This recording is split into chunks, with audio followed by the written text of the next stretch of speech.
আল্লাহর রাস্তায় অর্থ ব্যয়ের গুরুত্ব সম্বন্ধে মহান আল্লাহ রাব্বুল আলামিন পবিত্র কোরআনের ফাঁকে সূরা বাকারা 215 নম্বর আয়াতে উল্লেখ করেন, আউযু বিল্লাহি মিনাশ শাইতানির রাজীম, বিসমিল্লাহির রহমানির রহিম,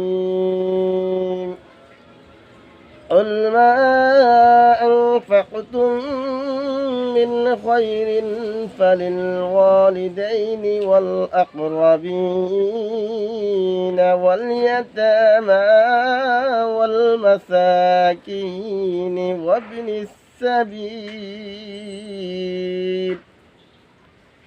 হে রাসূল বলে দিন, যে অর্থই তোমরা ব্যয় করো না কেন নিজেদের পিতা মাতা আত্মীয় স্বজন ইয়াতিম মিসকিন ও মুসাফিরদের জন্য ব্যয় করো। তেমনিভাবে আল্লাহ রাব্বুল আলামিন সূরা ফাতির 29 নম্বর আয়াতে বলেন, বিসমিল্লাহির রহমানির রহিম, ওয়া আনফাকু মিম্মা রাযাকনাহুম সিররান ওয়া আলানিয়াতান ইয়ারজুনা তিজারাতান লান তাবুর। আমি তাদেরকে যে রিজিক দিয়েছি তা গোপনে প্রকাশ্যে ব্যয় করে তারাই আশা করতে পারে তাদের এমন ব্যবসার যার কোনো ক্ষয় নাই।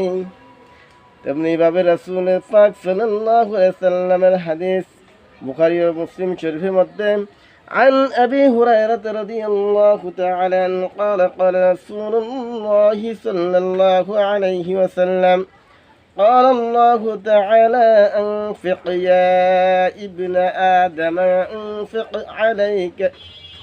হযরত আবু হুরায়রা রাদিয়াল্লাহু তাআলা হতে বর্ণিত রাসূলুল্লাহ সাল্লাল্লাহু আলাইহি ওয়াসাল্লাম বলেছেন, আল্লাহ বলেন, হে আদম সন্তান, তুমি দান করতে থাকো, আমিও তোমাকে দান করব। عن أبي يحيى خريم بن فاتق رضي الله تعالى عنه قال قال رسول الله صلى الله عليه وسلم من أنفق نفقة في سبيل الله كتب له 700 ضعف।